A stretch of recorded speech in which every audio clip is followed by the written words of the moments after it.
ഇന്നത്തെ ഒരു ദിവസം നല്ല ദിവസമാണെന്നാണ് ഞാൻ വിശ്വസിക്കുന്നത്. കാരണം ശ്രീരാമൻ്റെ അല്ലേ അയോധ്യയിലുള്ളൊരു ദിവസമാണ്. അപ്പോൾ ആ ഒരു തുടക്കം, അതായത് മഹാവിഷ്ണുവിൻ്റെ അവതാരമാണല്ലോ ശ്രീകൃഷ്ണൻ ഇങ്ങനെ അവതാരങ്ങളുണ്ടല്ലോ. അപ്പോൾ അദ്ദേഹത്തിൻ്റെ മഹാവിഷ്ണുവിൻ്റെ മനസ്സിൽ വിചാരിച്ച് സാന്ദ്രാനന്ദാവബോധാത്മകമനുപമിതം കാലദേശ നിർമുക്തം നിത്യമുക്തം നിഗമസദസഹസ്രേണ നിർഭാസ്യമാനം അസ്പഷ്ടം ദൃഷ്ടമാത്രേ പുനരൊരു പുരുഷാർത്ഥാത്മകം ബ്രഹ്മതത്വം തത്താവത്ഭാതി സാക്ഷാത് ഗുരുപവനപുരേ ഹന്തഭാഗ്യം ജനാനാ. അപ്പോൾ ഒരു നിമിഷം മഹാവിഷ്ണുവിനെ ഓർത്ത് കയ്യൊന്നും അടിക്കണ്ട, പൂജയ്ക്ക് പ്രാർത്ഥനയ്ക്ക് കയ്യൊന്നും അടിക്കേണ്ട കാര്യമില്ല. അത് എന്തെന്നറിയാം, തിങ്കളാഴ്ച എന്തായാലും ഒരു നല്ല ദിവസമാണ് അല്ലേ. തിങ്കളാഴ്ച എന്ന് പറയുന്ന ഒരു നല്ല ദിവസമാണെന്നാണ്. കാരണം പണ്ട് അരമ മണിച്ചേട്ടൻ പടമെടുത്ത ദിവസമാണ്. അപ്പോൾ പടമെടുത്ത പേര് ടൈറ്റിൽ അതാണ്, തിങ്കളാഴ്ച നല്ല ദിവസം. അതൊന്ന്. രണ്ടാമത്, ഞങ്ങൾ ഇന്നിത് പൂജ ചെയ്യാനോ അല്ലെങ്കിൽ ഇന്നിത് ഇങ്ങനൊരു ഫങ്ഷൻ നടത്തണമെന്നോ തീരുമാനിച്ചതല്ല. ഈ ഡേറ്റ് അല്ലെന്ന് ഞങ്ങൾ തീരുമാനിച്ചൊന്നുമില്ല. കഴിഞ്ഞ ശനിയാഴ്ച അല്ലേ, ആദ്യ ശനിയാഴ്ചയാണ് ഇത് തീരുമാനിക്കുന്നത്. അപ്പോൾ വിഷ്ണു പറഞ്ഞു ശനിയാഴ്ച നല്ല ദിവസമല്ല, അപ്പോൾ പിന്നെ ഞായറാക്കാമെന്ന് പറഞ്ഞു. അപ്പോൾ പറഞ്ഞു ഞായറാഴ്ച ആകുമ്പോഴത്തേക്ക് അത് വലിയൊരു ആൾക്കാരൊക്കെ എഴുന്നേറ്റൊക്കെ വരുമ്പോൾ ഒരുപാട് സമയം പിടിക്കും, നമ്മളെപ്പോലെ അല്ലല്ലോ എന്ന് പറഞ്ഞ്. എന്നാൽ ഞാൻ പറഞ്ഞത് നമുക്ക് തിങ്കളാഴ്ച വല്ല വയ്ക്കാമെന്ന് പറഞ്ഞു. അങ്ങനെ തിങ്കളാഴ്ച ഞങ്ങൾ ഫൈനലൈസും ചെയ്തില്ല. അപ്പോൾ തിങ്കളാഴ്ച ആയിക്കോട്ടെ എന്ന് വിചാരിച്ച് കറങ്ങി തിരിഞ്ഞ് വന്ന് തിങ്കളാഴ്ച ഞങ്ങളത് ഫിക്സ് ചെയ്ത് രാവിലെ 11-11:30 ഇടയ്ക്ക് ചെയ്യാമെന്ന് വച്ചപ്പോഴാണ് ഈ അയോധ്യയുടെ പ്രോഗ്രാം എന്നും പറഞ്ഞ് വന്നത്. അപ്പോൾ അത് നമ്മളുമായിട്ട് നമ്മളതിനെപ്പറ്റി ഒന്നും ചിന്തിച്ചിട്ട് പോലുമില്ല. പക്ഷേ ഇതൊരു നല്ല ദിവസം കിട്ടി എന്നുള്ളതാണ്.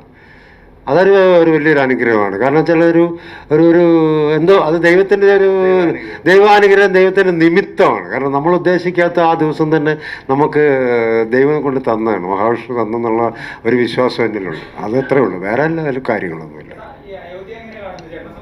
അയോധ്യ ഞാനിങ്ങനെ TV കൂടെ കാണും, എന്നും കാണാറുണ്ട്. ഇത് മറ്റേ ഇപ്പം മൊബൈൽ ഓൺ ചെയ്ത് നിങ്ങൾക്ക് കാണാമല്ലോ, ഓൺ ചെയ്ത് നോക്ക്, അയോധ്യ കാണാം.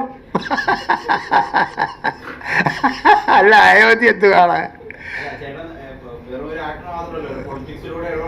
അല്ല, പൊളിറ്റിക്സ് കൂടെ ഇപ്പോൾ അത് ആ വേദിയല്ലല്ലോ ഇത്. ഇപ്പോൾ നമ്മുടെ സിനിമാ വേദിയാണ്. പൊളിറ്റിക്സ് വരുമ്പോൾ പൊളിറ്റിക്സ് സംസാരിക്കും. ഇപ്പോൾ അതല്ലല്ലോ, നമുക്കിപ്പോൾ സിനിമ. ചോദ്യം കറക്റ്റായില്ല. പഴയ രീതിയിലുള്ള ഭീമനെ കാണാൻ പറ്റുമോ എന്ന് ചോദിച്ചാൽ ഭീമൻ്റെ ആക്ഷനാണോ, ഭീമൻ്റെ ഡയലോഗ് രീതിയാണോ, ഭീമൻ്റെ സൈസാണോ, എന്താണ്? യെസ്, അതാണ് ഞാൻ എടുത്തു ചോദിച്ചത്. തീർച്ചയായിട്ടും അത് കറക്റ്റ് ചോദ്യമാണ്. അതിന് ഉത്തരവാണോ അത് തന്നെയാണ് എനിക്ക് പറയാനുള്ളതും. തീർച്ചയായിട്ടും ഭീമൻ്റെ ഹുന്ന എന്ന് പറയുന്ന ഒരു ആക്ഷൻ ഹീറോ സ്റ്റൈലുള്ള ഒരു വിളയാട്ട് ഈ പടത്തിൽ കാണാം. ഞാൻ മാത്രമല്ല, ഈ അപ്പുറം ഇരിക്കുന്ന 2 പേരെ കൊണ്ട് ഞാൻ വിളയാട്ടി കളിപ്പിക്കും. അവർക്ക് വയ്യാന്ന് പറഞ്ഞാൽ തല്ലി പഴുപ്പിച്ച് ഞാൻ ഉണ്ടാക്കിയെടുക്കും. കാരണം നിങ്ങൾ ഈ പറയുന്ന പോലെ ഇത് കുഴപ്പമില്ല. ഇത് എൻ്റെ കൂടെ ഒരുപാട് പടഞ്ഞ് ഇതെങ്ങനെയാണെന്ന് ഇതുവരെ എനിക്ക് അറിയില്ല. മനസ്സിലായില്ലേ? ഹോട്ടലുകളിൽ പോയി നാട്ടുകാരുടെ കാശ് മുഴുവൻ വലിച്ചടിച്ചുകൊണ്ട് നടക്കുന്നതാണ്. ഈ ആഹാരം മാത്രമേ അറിയാവുള്ളൂ. കയ്യും കാലും ഓളം വരെ പൊക്കുമെന്ന് ഞാനൊന്ന് നോക്കട്ടെ. ബ്രൂസിലെടുത്ത് പ്രത്യേകം പറഞ്ഞിട്ടുണ്ട് ഇതിൻ്റെ കാലൊക്കെ ഇങ്ങനെ നിൽക്കണമെന്ന്.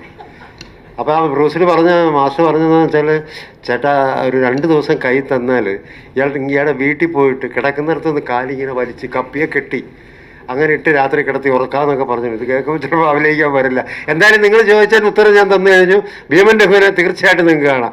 അത് മാത്രമല്ല, ഭീമൻ്റെ ഡാൻസും ചെയ്യും ഈ പടത്തിൽ. എന്നുവെച്ചാൽ ഭരതനാട്യം അങ്ങനെയുള്ള ഡാൻസൊന്നുമല്ല, ഒരു സ്റ്റൈലൻ ഡാൻസ്. ഞാൻ മാത്രമല്ല, ഈ 2 കുഞ്ഞുങ്ങളും കൂടെ കാണാം. ഒരു പ്രത്യേക രീതി. കാരണം നിങ്ങളുടെ പഴയ ഭീമനെ നിങ്ങൾക്ക് ഓർക്കാം, അതിന് യാതൊരു സംശയം വേണ്ട. ഓക്കെ, ഏത് പടം ഇറങ്ങിയാലും എല്ലാം ചുരണ്ടിയെടുത്ത് ചെയ്യുന്നതാണെന്നാണ് ജനങ്ങൾ പറയുന്നത്. അത് കണ്ടത് തന്നെയാണ് ഇത് കാണുന്നത്, ഇത് കണ്ടത് തന്നെയാണ് അത് കാണുന്നത്. ശരിയാണ്. പക്ഷെ എടുക്കുന്നതിനൊരു വെറൈറ്റി ഉണ്ട്, ഒരു സ്റ്റൈലുണ്ട്. ഇപ്പം രജനീകാന്തിൻ്റെ ഒരു പടം ഇറങ്ങിയില്ല, ജയിലറല്ലേ, ജയിലിലിറങ്ങി ജയിലിൽ എത്ര പടത്തിൻ്റെ ചരണ്ടിയെടുത്ത സബ്ജക്റ്റാണെന്ന് നിങ്ങൾക്ക് എല്ലാവർക്കും അറിയാം അല്ലേ? പക്ഷെ അത് കണ്ടുകൊണ്ടിരിക്കാൻ എന്ത് രസമാണ്. സോ മേക്കിംഗ്, ആ മേക്കിങ്ങിലും ടേക്കിങ്ങിലുമാണ് അതിൻ്റെ ഗുണം കിടക്കുന്നത്. അത് ജനങ്ങളിലേക്ക് ഇറക്കി വിട്ടുകൊടുക്കുക, അതാണ് നമ്മുടെ കഴിവ്. തീർച്ചയായിട്ടും ആ രീതിയിൽ ഇറങ്ങിക്കൊടുത്താൽ നല്ല രീതിയിലുള്ള കളക്ഷൻസ്. ഇപ്പം രജനീകാന്തിനെ സംബന്ധിച്ച് നമുക്ക് കൂടുതലൊന്നും പറയാനൊക്കത്തില്ല. വേൾഡ് വൈഡ് ബിസിനസ് മാഗ്നറ്റാണ് അദ്ദേഹം. അത് ജപ്പാനിലും ഇപ്പോൾ പല ഭാഷയിലും ആ പടം ഓടിക്കൊണ്ടിരിക്കുന്ന സമയമാണ്, ഇപ്പോഴും ഓടിക്കൊണ്ടിരിക്കുന്നതാണ്.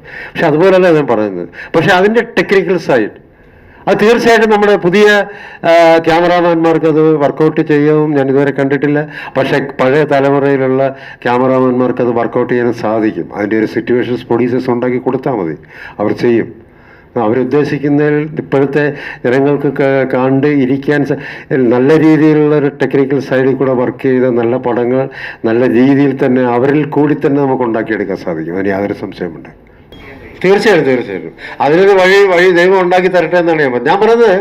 അതുപോലുള്ള ഡയറക്ടേഴ്സ്, അതുപോലുള്ള സ്ക്രിപ്റ്റ് റൈറ്റേഴ്സ് ഇവരൊക്കെ വരണം. കാരണം ഇപ്പം നമ്മുടെ ഈ സിനിമ ഇൻഡസ്ട്രിയിൽ ഇപ്പോൾ വരുന്നത് അങ്ങനെയുള്ള ഒരു ഇത്ര ഡീപ്പായിട്ട് ഓരോ ക്യാരക്ടേഴ്സിനെയും കൊണ്ടുവരാനുള്ള ശ്രമം നടത്തുന്നില്ല എന്നുള്ളതാണ്. അവർ വന്നു ഒരു 2 ദിവസം കഴിഞ്ഞ് കോടി ലക്ഷം ഇങ്ങനെ പറഞ്ഞ് പോകുന്ന ഒരു ബിസിനസ് എടുത്ത്, പ്രൊഡ്യൂസർ ബിസിനസ് എടുത്ത് ഒരു കാശുണ്ടാക്കുന്നു പോകുന്നതല്ലാതെ ഇങ്ങനൊരു കഥാപാത്രം അല്ലെങ്കിൽ അങ്ങനെയുള്ള കഥാപാത്രങ്ങളെ ക്രിയേറ്റ് ചെയ്ത് കൊണ്ടുവരാനോ അത് വർക്കൗട്ട് ചെയ്ത് കൊണ്ടുവരാനോ ആരും ഇപ്പോൾ ശ്രമിക്കുന്നില്ല.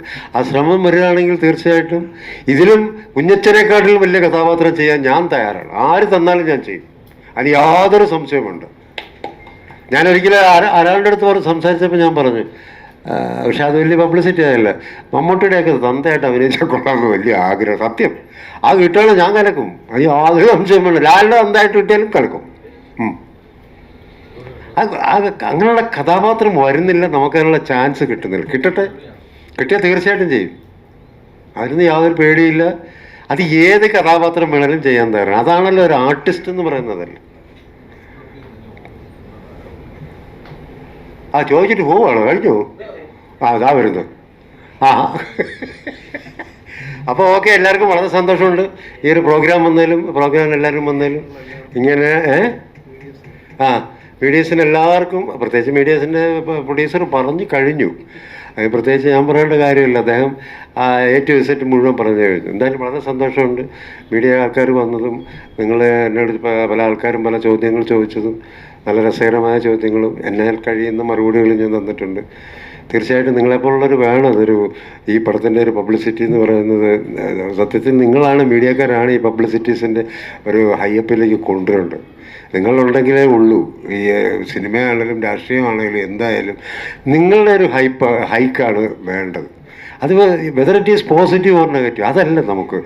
പക്ഷെ അങ്ങനെ വരുമ്പോൾ ആ ഒരു പ്രത്യേകത അത് നിങ്ങൾ കൂടിയാണ് വരേണ്ടത്. തീർച്ചയായിട്ടും അതിന് നിങ്ങൾ ഈ പടത്തിന് പ്രത്യേകിച്ച് നിങ്ങൾ സപ്പോർട്ട് ചെയ്യണം എന്ന് ഞാൻ വിശ്വസിക്കുന്നു. ചെയ്യും എന്നുള്ളൊരു വിശ്വാസമുണ്ട്.